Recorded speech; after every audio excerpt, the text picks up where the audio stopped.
Hi, I'm David with EV World News. We're talking about electric vehicles, green energy, and the stock markets. And I'm back today on a Tuesday with our founder and chief editor, Bill Moore. How's it going today, Bill?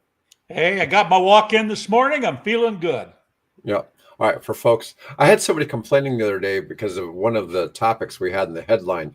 They say the main story didn't start till 42 minutes into the show or something like that. Or Yeah. he was coming, it's like, I'm 15 minutes into the show and you still aren't talking about this. And I guess he had tuned in about the Ford announcement. Okay. Oh, And okay. Well, let's jump right on it then. yeah, but I thought that was kind of funny. It's like, and he said, and then he eventually put, oh, they didn't talk about this till like 40 minutes in. And it's like, well, I do That's some. typical. That's what we podcasters do. We want you to listen all the way All through so that yeah, we get better ratings on the algorithm. I mean, duh. right. Yeah, yeah. Well, it's kind of funny too, because I'm always watching because the longer we broadcast, the more people are listening. Right. So our numbers of people actually watching keep going up the whole time we do the show. When we've gone past an hour is which I don't like doing, but the numbers Oh, just keep climbing. It's really amazing how, the algorithms are picking up because we're live and more people are watching live. And so all the different platforms are feeding more people into seeing that we're live right. and chiming in, which gets to be kind of humorous sometimes. So we'll start out today.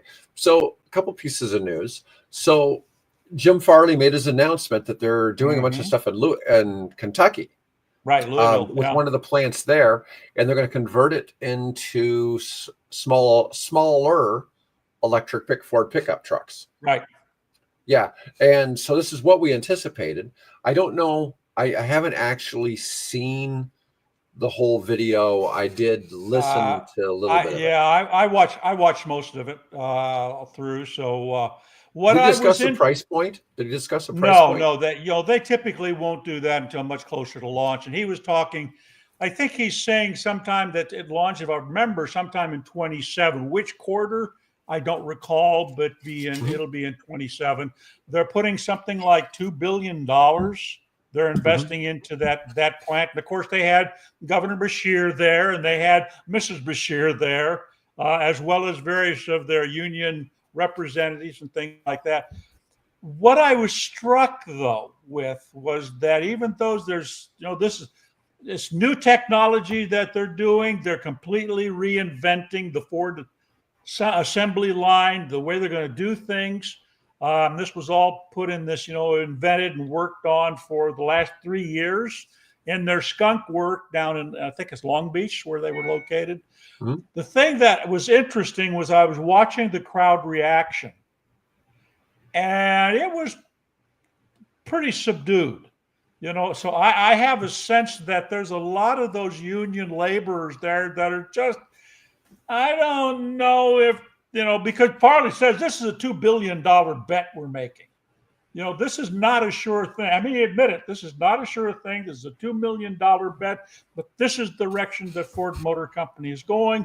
And we'll take that platform that they've developed and we'll be able to make a whole range. There's a sort of animated part of that video that they launched that shows it changing shapes from a pickup truck to a minivan to an SUV.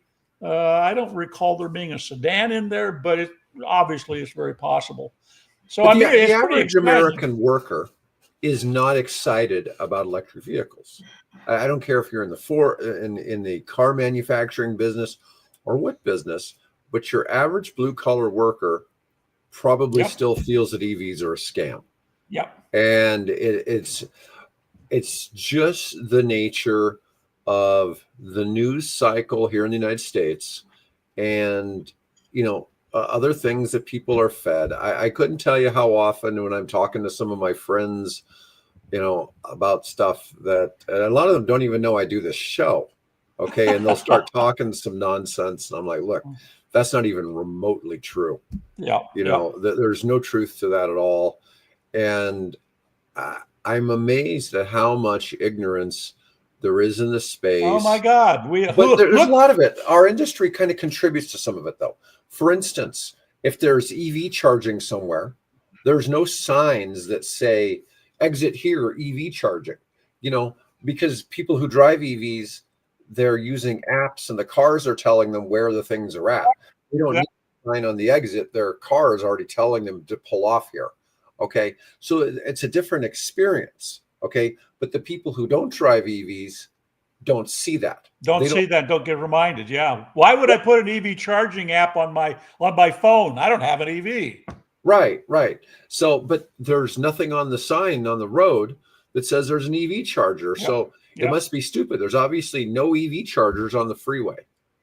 Okay. Because no exit ever says there's EV charging.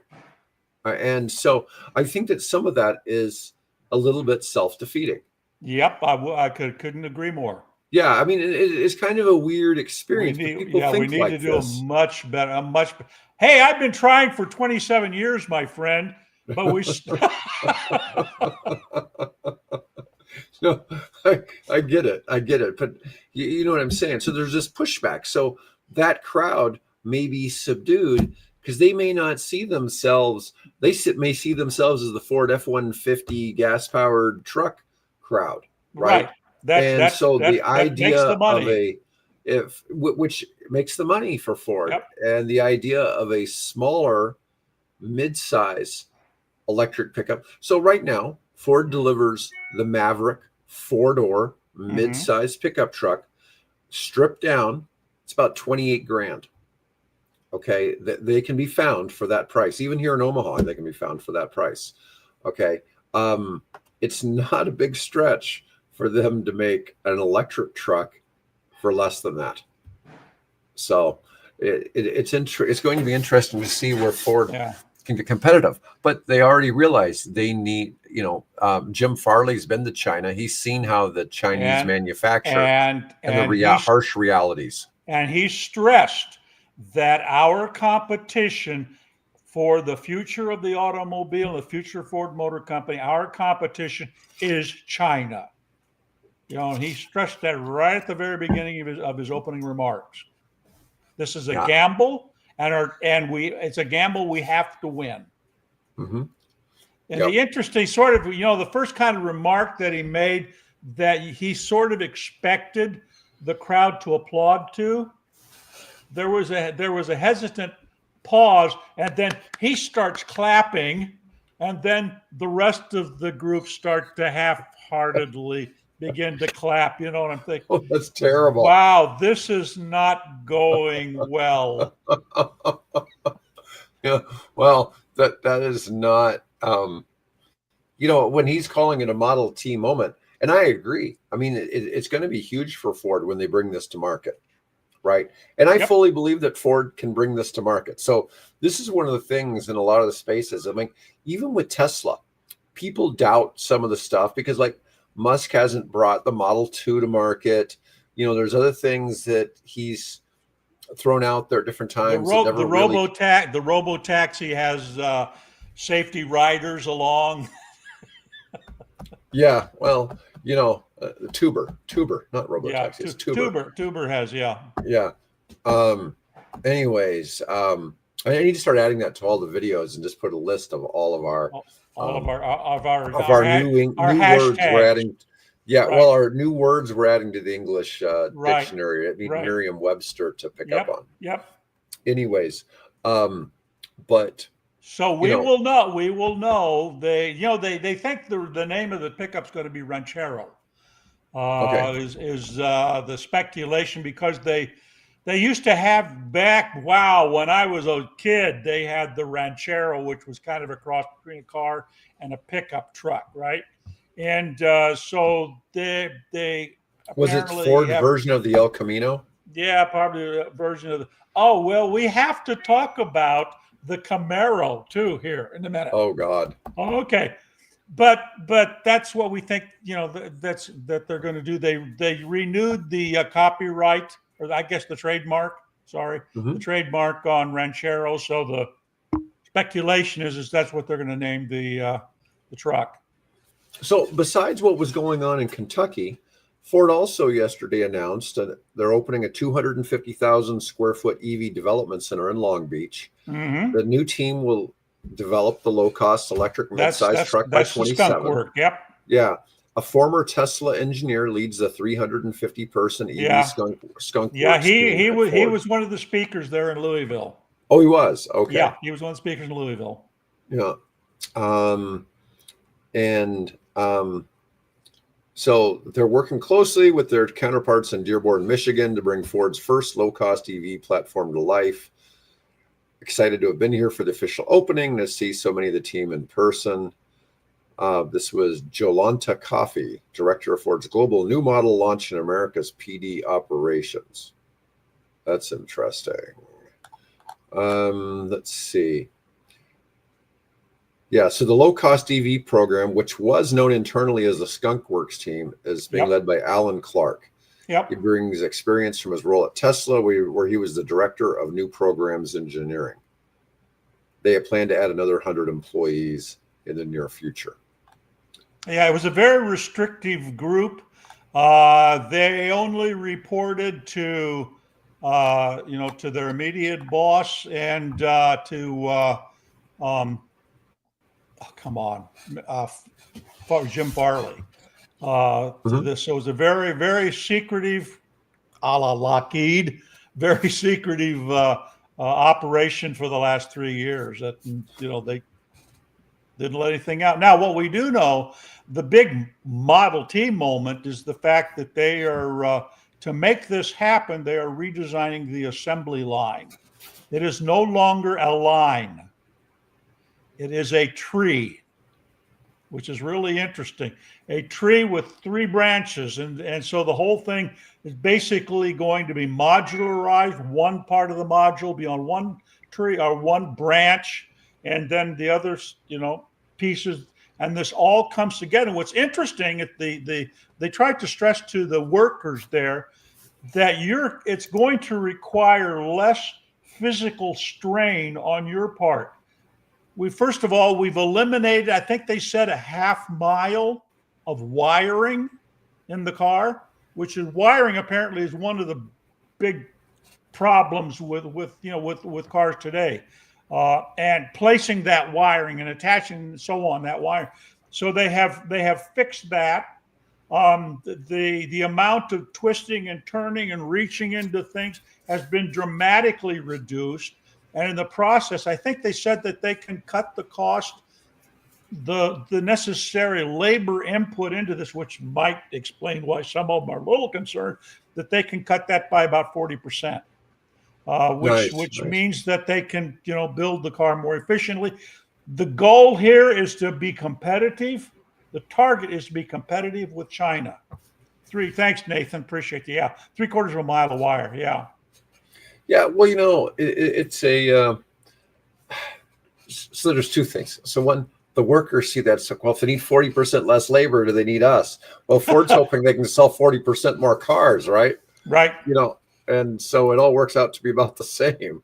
But they need that extra amount of car sales, and they need to be able to capture that market share. The thing is, Ford a few years ago, and we've talked about this before, they decided they were going to sell what really makes the money, and they cut all the stuff that was marginally close, which was the sedans. The sedans, So yeah. they switched to an all truck, all sedan fleet, All other that, all than the Mustang. SUV. Yeah, or an all SUV, all big truck fleet, and because those vehicles had bigger profit per unit. Yep. And when they're going now to a $25,000 to $30,000 electric pickup truck, the profit per unit is going to be pretty small. Going to be slim. And that's why, to a certain degree, not in that smaller pickup, but you look at, you've got Nissan, Hyundai, a few other companies that will build sub $25,000, automotive. And the Chinese are trying to get into that market too. Yeah.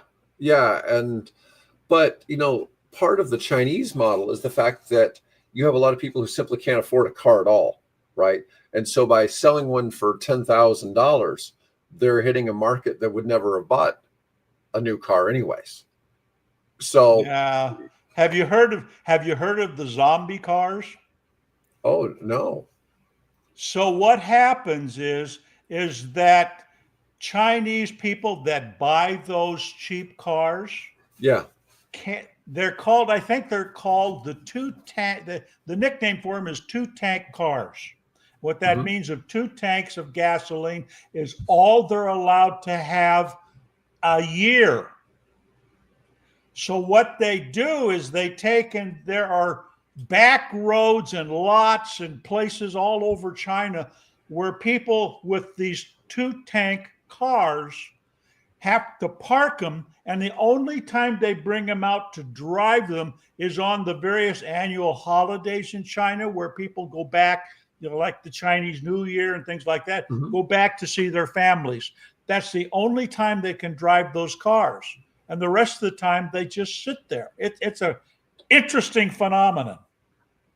Not familiar with this. No, well, check it out. I think it's called they call them zombie cars or two. I think it's two tank cars.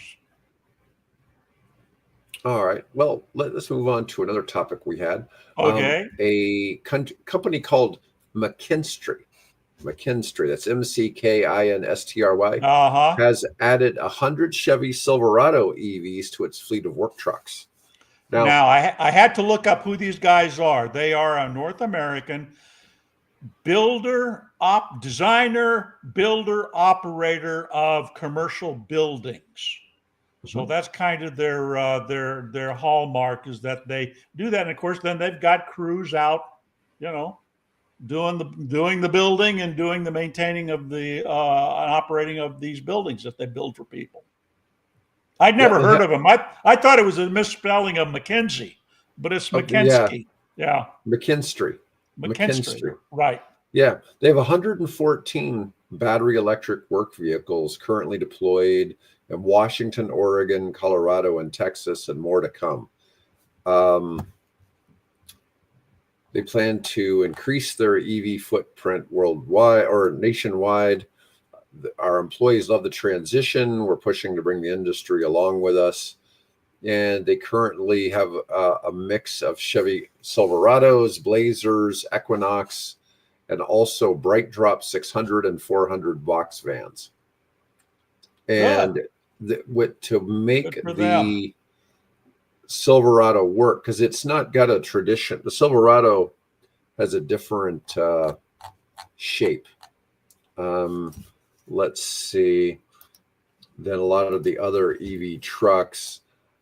Yeah, it's a typical Um, four-door cab, crew cab type yeah, thing. but it's this style body, and so Right. they found some upfitter companies that make special products to fit on this particular design truck. That had been a challenge for some companies Oh, I trying hadn't to noticed adopt that. this. Thanks for Yeah, pointing that out. Yeah.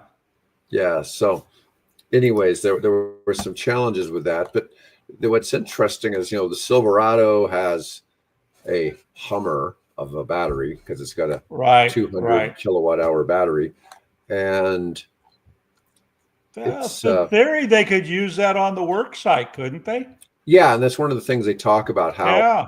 they have the availability of using it to power tools on a job site and things like that. All right, I wanted to. Okay, we're gonna go ahead and we'll talk about Can we? Tuber a little bit.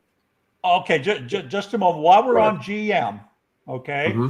I don't know if you saw this or not, but GM is bringing back the Camaro as a four-door hatchback. I think it's called What? four-door hatchback EV to compete with the Mustang Mach-E. This You just got to look sounds that up, weird. right? Oh yeah, this um The Camaro is coming back as an SUV electric.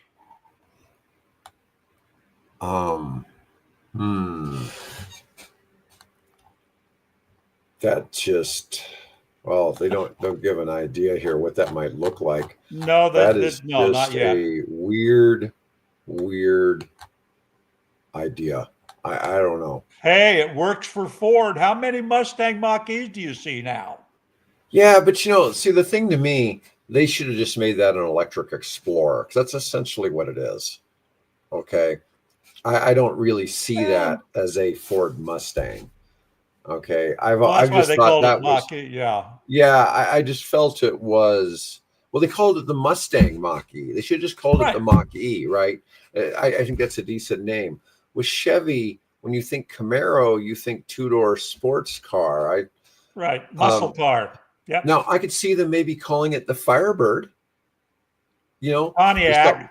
the, well, yeah. I mean, I guess there's some ideas there, but like we've also said before, GM just needs to bring back all the Saturn names. The Saturn names all sound like EVs. Right. Right. You know, the Ion and other ones like, Yep. yeah, Yep.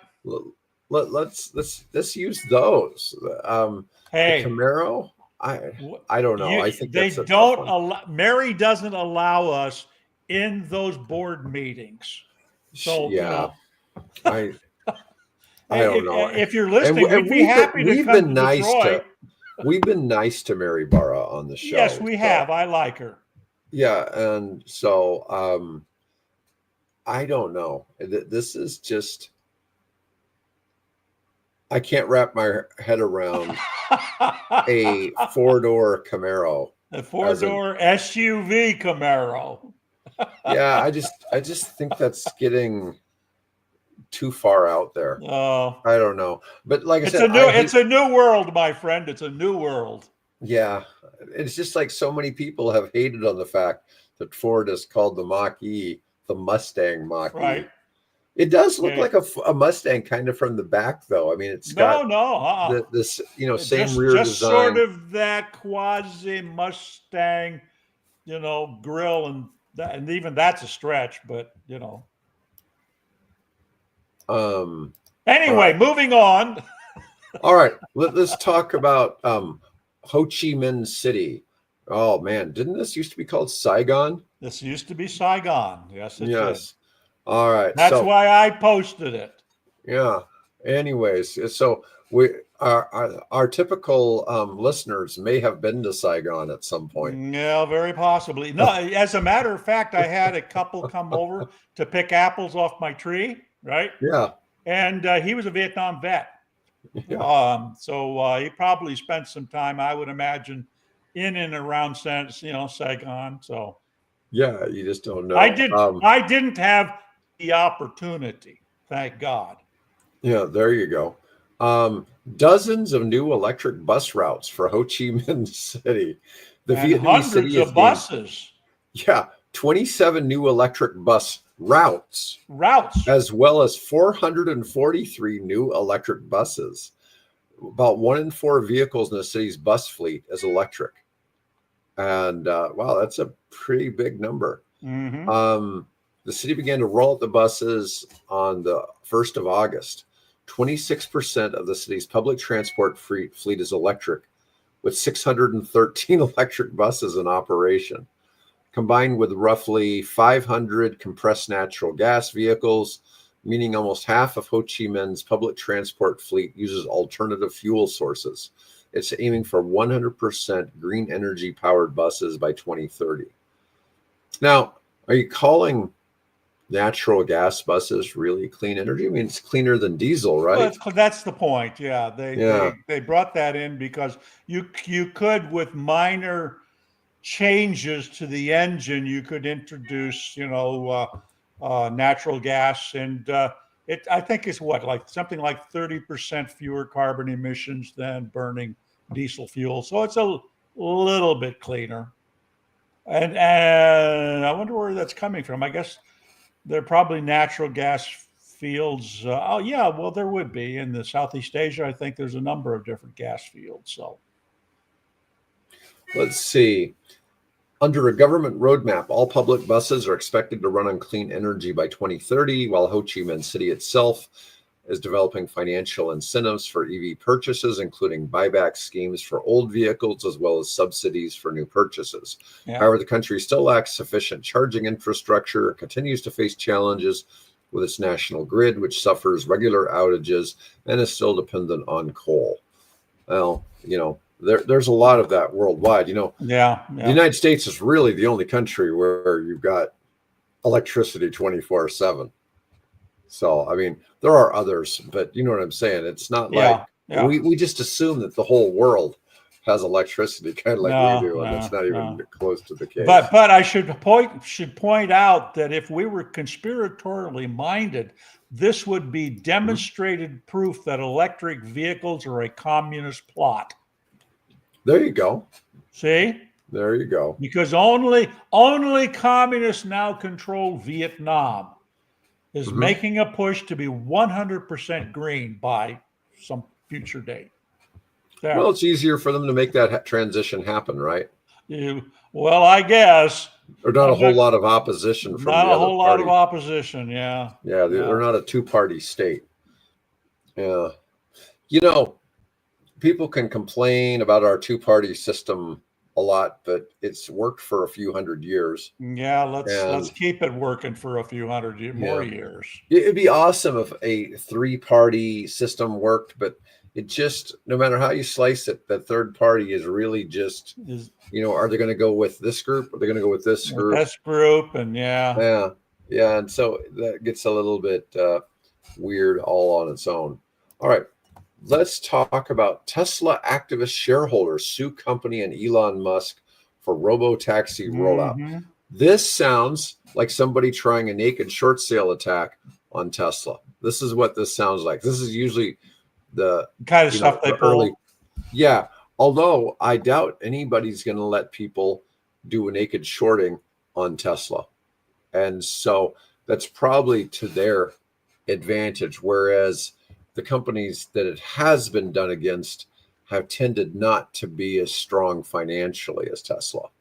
So this gets to be one of the issues. So these activist shareholders seem to be one of the biggest threats to Tesla and Elon Musk, who has spoken extensively about them in recent times. They're up to the latest bit of work against the company, suing Tesla and Musk, accusing them of securities fraud by alleging they concealed significant risk over the robo-taxi launch in Austin, Texas. They claim that Tesla misled investors about the safety of the vehicles used in the rollout. And the suit indicates the videos show the vehicle speeding, exhibiting sudden braking, driving over a curb, entering the wrong lane, and dropping passengers off in the middle of multi-lane roads. The plaintiffs are seeking damages for shareholders between April of 23 and June of 25. It's just kind of a nutty. Yeah, well, is this the same group that doesn't want to give him that $29 billion pay package? I don't know. I would suspect it's similar. Yeah. And that brings up the question: how many of our listeners think he's earned it? Yeah, well, who knows? Yeah, it'd be interesting. We should be able to try to figure out how to run a poll, because some of the other podcasts that I watch, they can run like a poll while they're doing the show. We got to try to maybe figure out how to do that. Yeah, that would be kind of fun. It would be. It would be. Of course, we got to have more than the number of people we have watching right now. Obviously, we somewhat skewed. Mary B.S. Barra, the reason why they use these iconic names is because it pisses people off and it gets traction, controversy, gets clicks. Well, for GM, it's just the Camaro. I mean, we really haven't had any other ones. Yeah, pretty standard. What they've been doing. Nothing elaborate. They could have. I would still love to see that skateboard that they came up with in the early 2000s. That was a pretty slick design, and we can do that now if they wanted to do it. But that car's probably a little bit too radical for today, even. So I can see why they stick with what they're doing. All right, let's talk about this lawsuit. So the Trump administration has been forced to resume the NEVI funding, the $5 billion EV charger funding, after losing a 14-state lawsuit. Now, one of the problems with NEVI is this money was allocated and very few chargers ever got installed. Now, the money wasn't spent by the government. A lot of people think the money was the $5 billion was spent by the government, but it just sat in the treasury. Okay. And so this money was, spent. So it wasn't actually spent. It was frozen. Yeah. Yeah. And the system for getting NEVI funds approved is very arcane. Yeah, I don't know. It really seemed like there was some intent to have some specialists get paid for interjecting their opinions on every site.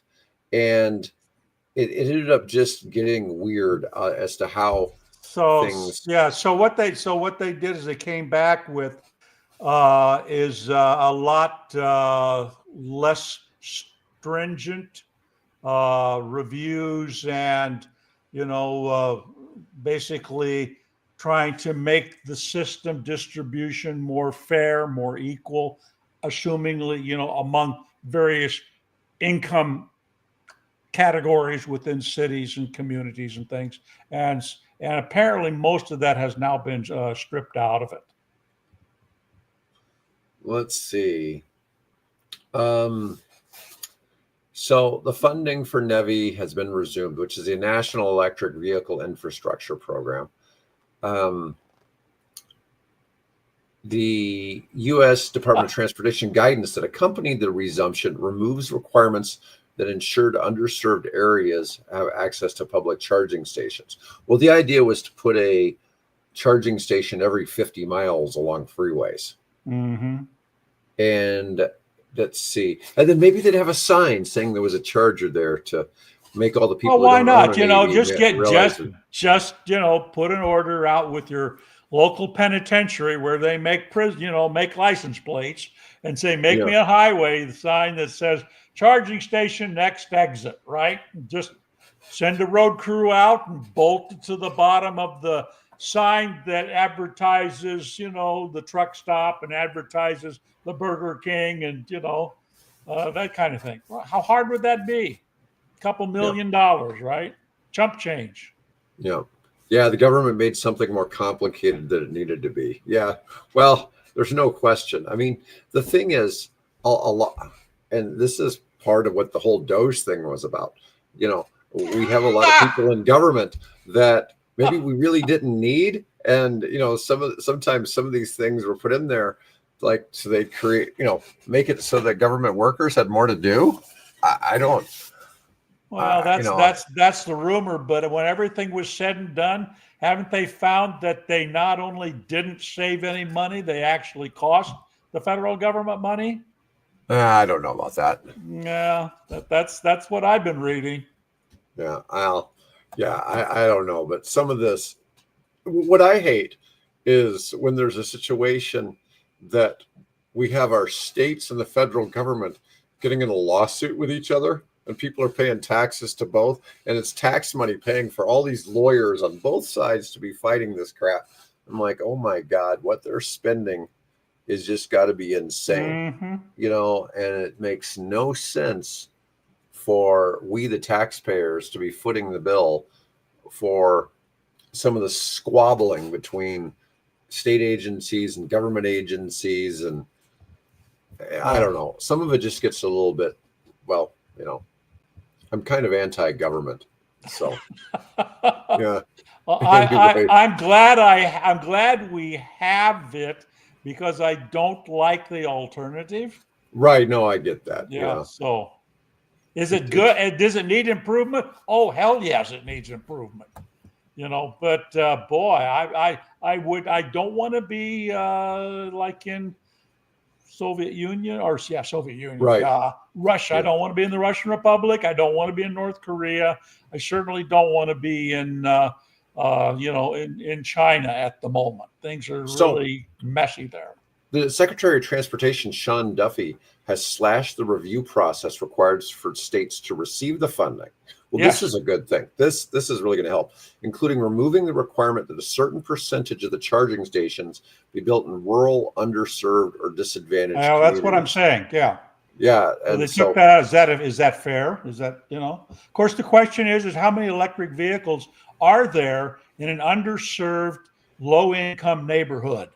Well, it's like we always say, You it's the know? chicken and the egg thing. Which Yep. comes first, the charger or the car? But the Yep. truth is, everybody has electricity in the United States. Yep. Okay, so you can charge your car somewhere. On a Somewhere you can one plug it in. on a 110, you get a, you buy Yeah. like I did, you buy a used electric car. I spent 10 grand, another Mhm. 1,000 to get it here. And I charged it for 3 years off a 110 outlet. Worked great. Yeah, I'm just saying, people think they need so much more to make this work out. Ooh, hey, I got to show this. Here's a picture of a BMW i3 at a charging station. I don't know. That's the picture they chose because Yeah. I like Yeah. to 240 make volt fun of my dryer friend. circuit. Yeah. Yeah. I actually, by the way, solar time, I actually helped a couple of the very early cross country EV guys, the guys that said, I'm going to cross America, with a car that only does 60 miles, from between charging points. I actually used my 240 dryer circuit to Mhm. charge their cars for them. Oh, nice. My other Yeah. my other house where I used to live on the other side of town. So, yep, I'm familiar with using dryer circuits to power up various EVs in the early days, very early days. Yeah, so that's good that that's getting kicked back into into process. All right, let's see. Oh, here I had a little piece here about Ford. So, um, as a result of the announcements yesterday, the Ford stock took a hit, which, Uh, which apparently people didn't well, agree yeah, that it was when that you're big when of you're news. yeah when your CEO comes out and says, yeah, this is a $2 billion gamble. Yeah, well, I yeah, can see that happening. I yeah. want them to win, damn it. I want them to demonstrate. I want all those people to have good paying jobs in Louisville and elsewhere, and people enjoying the. I mean, I love driving electric. I hope I never have to go back. It's so much better experience than driving a gas car. I I saw you put a Faraday. You Ah, know, this was one of my research projects this morning. so for somehow all of the Faraday people that gave me their business cards, I don't know if I left them in the hotel room or what, but I never brought them back with me, which is okay. Faraday just they don't excite me, but I will tell you, getting to ride in 1,050 horsepower, car going 0 to 100 in under 4 seconds, what was pretty fun. Okay.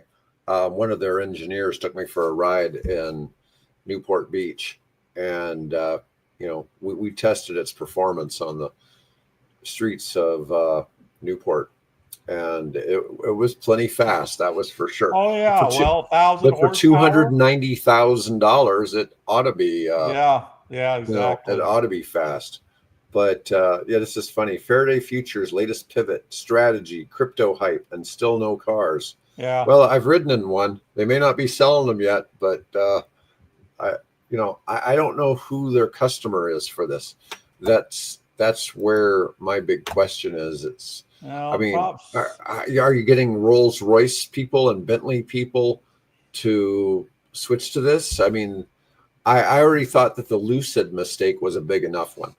Yeah. Okay, I feel Lucid made a mistake coming in trying to be this amazing supercar in EVs, and they're working out, but they're only working out because the Saudis own them, right? If it weren't for that, they would have been out of business already. Yeah, probably. Yeah. Yeah, and they would have been, like all Fisker and everybody else. They'd have been gone down the road. But let's see. They have a non-binding pre-order through Boss Auto in Massachusetts for 100 units of the FX Super One. It's a binding deposit agreement for a non-binding pre-order. Yeah. um, This, by the way, I should say this was written by ChatGPT. I gave it the information, I gave it the press release, and I said, please analyze this for me, and this is what it came back with. Yeah, well, that's a good appropriate use for AI, in my opinion, when we're Yep. talking about this. Yep. This is something we probably could start talking about more on the show, because I use AI for a number of things that I don't know if people think about them, or maybe I have just more use cases for some stuff, but it's interesting when you put in the right things, and it's like, Well, yeah, I gave the press release in the form of a PDF, and asked it to analyze. And then when it came back, I said, "Yeah, but what about this? And what about that?" And then so it would come back and raise it. And I think I did that 2 or 3 times. see, I And would they have told it to analyze this as an SEC attorney and there you tell me go. what's going on here. What's going Yeah, I on mean, exactly? I use a lot of that in things. Like I'll be analyzing a document, and I'll say it, I want you to analyze this as a civil engineering lawyer. Okay. And but that would be about a real estate project, I for like that. I instance. like that. Yeah. Okay, the more specific you can get about Yes. what kind of expert you want to You want answer somebody the question exactly. I like is that. how it Yeah. will behave. And Yep. so you need to explain to it what behavior or who it needs to be impersonating. Okay. Act I as like act that. act as my oncologist and explain why my butt itches. No. You're not giving away something here, are you? No, I'm just kidding. But act as my proctologist. Yeah, right. Act as my proctologist. Yeah. Yeah. Well, where every answer would be, well, you need to come in so we can stick our digits, give you a digital rectal exam. Right. Yeah. Exactly. Yeah. Because this is what I always say, whenever you're in a profession, you have a hammer and everything looks like a nail. And so you kind of get into everything. You go through this one lens, and you have this one solution for everything that you're trying to craft. And sometimes it's difficult to look at things a different way, because you're assuming when you're asking a question that other people think like you do. Right. And so you have to think sometimes, how would somebody, if you were really asking for professional advice, how would they answer this to you? And so, it's a thing as a stock market pundit, how would you look at this, I like thing, that. or an economist? Yeah. I'm working on this one on the we talked about the candy press release and their deal that they just with cattle. So I haven't written it. I haven't had it written up yet. So I'll go back and ask it. Now approach this as a stock market analyst. Yeah. What I've really been pleased with, what the AI program that I use the most, I had somebody send me some handwritten budgets with a photograph of the piece of paper in someone's hand with a handwritten budget on it. Right. And I had it put all that into a spreadsheet for me, and then graph and appropriate things to labor and materials and permits, and put it in a HUD approved format, and looked really nice, to the point where the guy's an underwriter for his loan says, how do we force everybody to do their documents the way this guy does it? Right. And it was really quite. I was doing some research on Trump's plane and where Trump's plane had been and things like that, and it said because I was saying, well, in order to figure out if it ever went to the Virgin Islands, I'd have to access the records of the Virgin Islands Port Authority, right? And it said, well, would you like me to write in a FOIA proposal for you?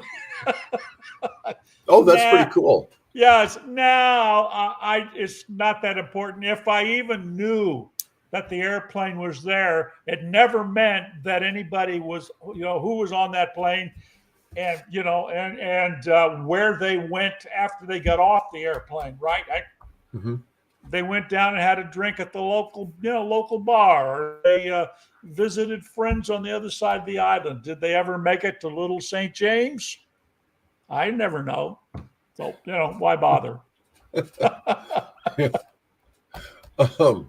Well, anyways, this thing though with Faraday futures, I hope Faraday does well. Okay. And I've talked to them. They've been another company that's had the naked short sale attacks on them. I Yeah. did talk to them, maybe about having somebody come on the show and let's discuss that topic because it's been such a problem for EV makers in the United States. So they've pretty much all been hit by this. Yeah. Okay. But part of it is because of their economic fragility. So it makes them a good Hmm. target. Okay. Other than the one guy from Greenland Tech who had plenty of his own cash and really hurt them. There was another company I was just seeing in the news that was really got hit hard by the short sellers, and their stock is up 100x though since that happened. And Ouch. yeah, and it ruined all the short sellers. Yeah. And Well, apparently, it's people short selling on Tesla over the years have had done their poorly. minor victories and major losses. So, Yeah, it's not been one of the better ones to bet against. Um, and I don't know what they're trying to do with crypto and Web3 as far I as, know, I know.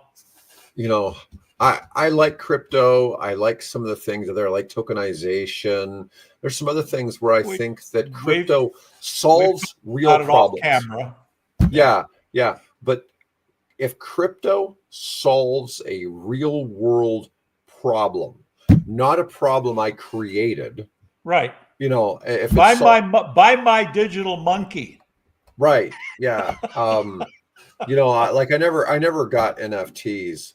I mean, I've seen actually legitimate use cases for NFTs. Okay, but the whole thing of like cartoon art, to create NFTs, that never made any sense.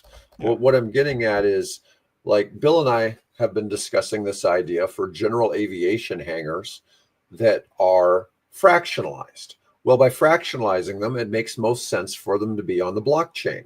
Okay, that right. makes a lot of sense. It pays a yield. There's a shortage and demand for general Yeah, aviation. big shortage. Yeah, big shortage. And so it makes a lot of sense to have this. Okay. But I don't see where. So for Faraday, if they were making an announcement, they're like, oh, we're accepting Bitcoin. It's like, well, that's sort of cool, but they'd probably accept blocks of gold too. I mean, Yeah, yeah, just saying. Yeah. Ford's announcement was mostly about their new EV platform. Yeah, well, hopefully they'll use it on a lot of things. I mean, yeah. one of the, Well, that's the game plan. It's a yeah, platform. It's Volkswagen came up with the MEB model. BMW is working on the Neue Klasse model. It only makes sense for Ford to follow their lead and come up with a standardized platform that you can shrink or enlarge, depending on how you want that vehicle to be. But you don't have to constantly be re-engineering something. Uh, you well, you know, remember a year or so ago, we reported on GM bought that one platform that was making all of the presses that people were using to mold mm-hmm, EVs into a single piece where, right. gas cars were using like 20 pieces for the chassis. And, Tesla was currently making it all as one single piece and saving all And this time and money. the skunk works. One of the videos that they showed was the fact that Ford is going to be doing the same thing with this new model. Well, it makes sense because all the Yep. Chinese companies are doing it, Yep. right? The Chinese, Farley said, the Chinese are the big leagues of auto manufacturing. Musk has said it too. It's like, people always want to think it's Ford, GM, and Stellantis still, and it's not. No. And No. that ship has sailed. Um, let's see. Um, All right. There was some article about why the 2025 Hyundai Kona EV might be the smartest buy in electric cars. Yeah, this one I didn't look at very closely. I thought, okay, that'll be interesting to post for people, but I Yeah, did not personally read the story other than yeah. adding it to Let's the see. database. $34,000, including destination, 200 to 261-mile range. Fast charges 10 to 80% in approximately 40 minutes. So that's not a super fast charging car. There's either a 48 kilowatt or 64 kilowatt hour battery pack. One puts out 133 horsepower, one 200 horsepower. Doesn't seem anything exceptional, but 35,000 is still The pretty price, cheap. yeah. Yeah. Let's see. It's one of the most affordable electric cars on the market. It may not offer blistering acceleration or class-leading range and charging speeds. Packs an impressive amount of tech and safety features, especially for 35 grand. Let's see. And I suspect one of the things we're going to see when it comes to market is that it's probably going to have super cheap leasing. And that's one of the things where, people talk about the massive depreciation on EVs, but a lot of people are leasing EVs, so they're really not getting hit with that.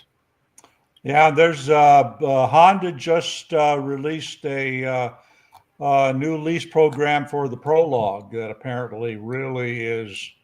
So I saw something about like take $16,000 off of the cost of the car. So anyway, but you might want to check if you're interested in looking and you like Hondas. They've got a lease deal going now that might be of interest to you. What's really disappointing? Remember the Volvo EX30 was going to be this super cheap Volvo here in the States, but all the ones that are over here are like 45 grand. So it never really hit. It was supposed to be that $35,000, EV SUV, and it's really about 45. But their point is at 35,000, that's 5 grand more than a Nissan Leaf, but it has way more range and features. You save about 4,000 compared to a Mach-E, 10,000 compared to a Mini Countryman, Volvo EX30, or Volkswagen ID4. Those vehicles probably all a little bit nicer, but still, it's great for the price point where it's at. Anyways, Bill, that's all we got to cover for today. Be back. That's great. I will add just briefly that driving my car around again, it's demonstrating over 300 miles range. Just nice. I just find double what it was when I drove it home. That's funny. I mean, what's supposed to be the advertised range for your car? The advertised range, I think, is like 250, something like that, 249. And yet you're getting 300. Yeah, that's. And I'm getting nuts. 300. Yeah, just around town, of course, but 300 miles. Yeah, actually now it's over 300 miles. All right, so for folks, I'm happy. So we're gonna start pushing Thursdays back about at 90 minutes than what we normally start to 1 o'clock Central Time. Just on Thursdays, we're going to keep with our 11:30 on Tuesdays and Wednesdays. Anyways, I'll be back with engineer Mike Herzog tomorrow morning. And otherwise, folks, thanks for chiming in, and we'll see you on another episode.